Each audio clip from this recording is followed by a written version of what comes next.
here on the stage. And so you want to stand up, our former Veterans of the Year? Wow.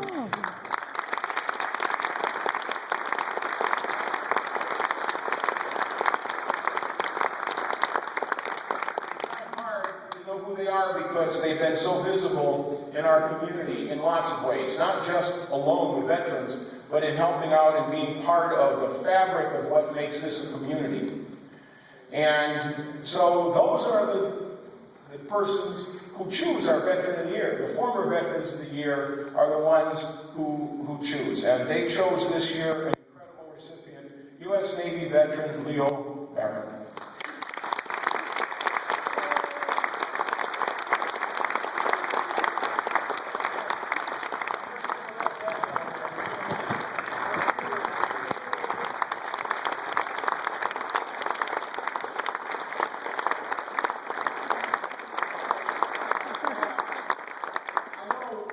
You already know that you're appreciative, but I'm going to give you the background that really lets you know why he was selected and so honored by his colleagues.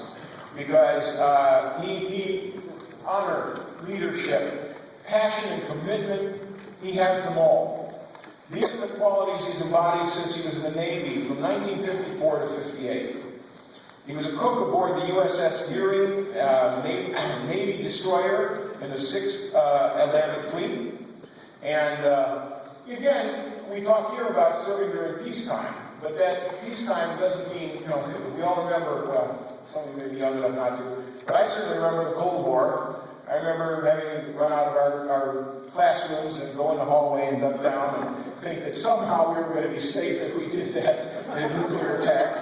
But, naive, but it was good. But he served, and he served knowingly that any time that there could be, he could be in conflict. But he made the sacrifice. He said, I'm dedicating my time, I'm going to take time out from my life to serve. And then he just kept doing it.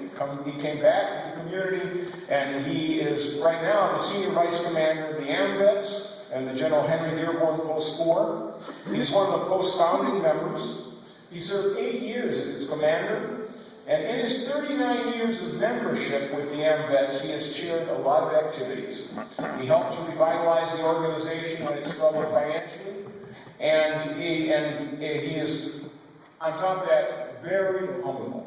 He's the kind of person that's always willing to help. He doesn't look for the glory. He doesn't look to be the center of attention. He just wants to make sure that things get done right.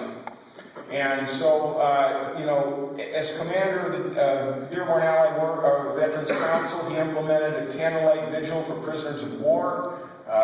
He served as a Memorial Day Parade Committee for a number of years and was honored as a Special Marshal in 2012 by his colleagues. He participates in Flag Day ceremonies and helps collect flags that are no longer used so that we can properly dispose of them. And he's worked with our hospitalized veterans, working with them, helping to get gifts and packaging things for them, and making sure that we try and make their life a little easier. And he also likes to go out to our students. One of the things that he does, because it's so important to him, is he'll visit schools and talk to students about patriotism and about that. And he's helped the first grade students at the ball pass out fruit baskets and cards at the VA hospital. That's where my children went to school, so I have an affinity for that. And he's just, been active in everything. He coached youth football for 5 years and helped raise money. I had kids in sports, so I know raising money, and that's always a challenge. And he's also active with the Knights of Columbus Council, the Fraternal Order of Eagles, and is a member of Sacred Heart Parish. With 4 siblings who also served in the armed forces, it's clear that he knows what duty and commitment mean. And so it is a pleasure today to give you our Veteran of the Year, Leo.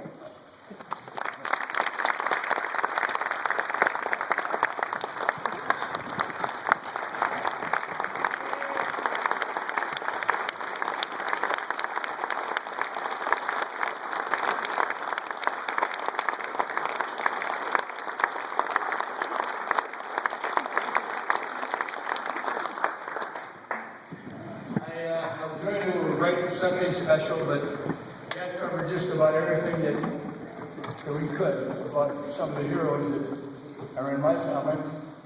So I'll tell you a little bit about myself, where I came from. I'm from a little town in northeastern Pennsylvania, a little coal mining town called Jessup.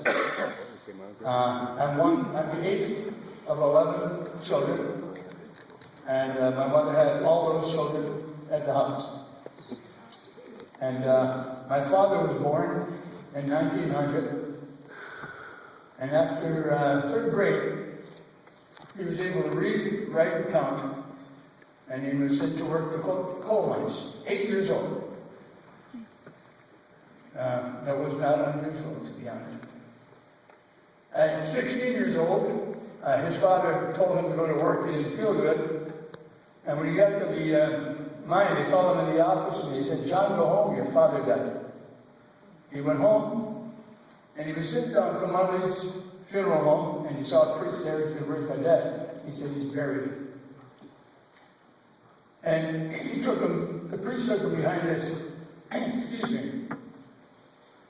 funeral home.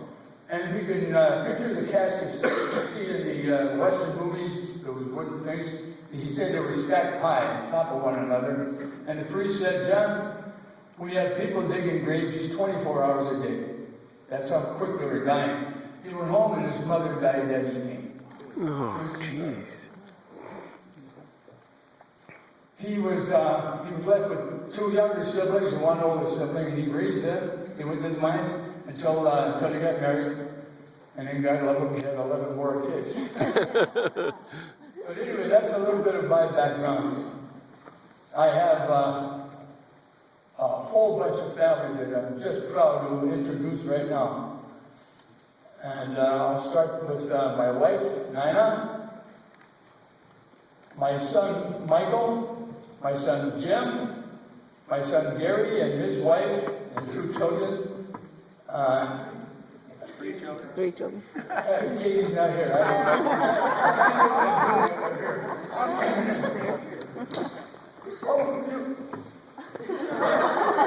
She came in from Central, that's great. My daughter Judy and her 2 children, Stephanie and Andrew. My son Edward, my son John. Thank you all for coming.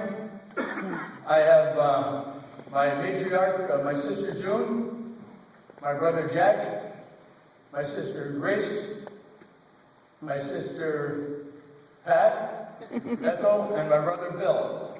I want to thank all you guys for coming. I was going to introduce all my family and friends and nephews and nieces, but we would be here all night. All my relatives.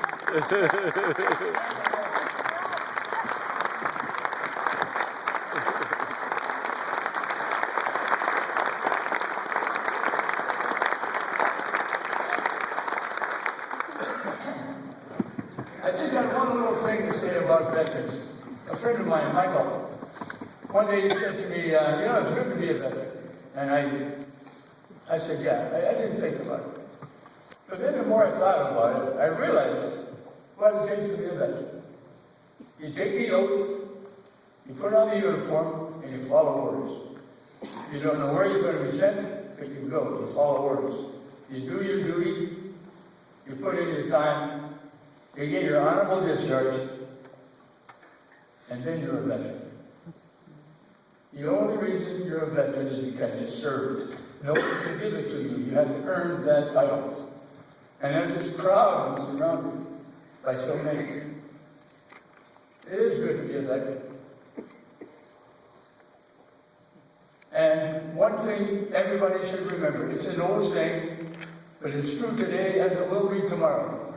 If you enjoy your freedom, thank the veteran. Thanks.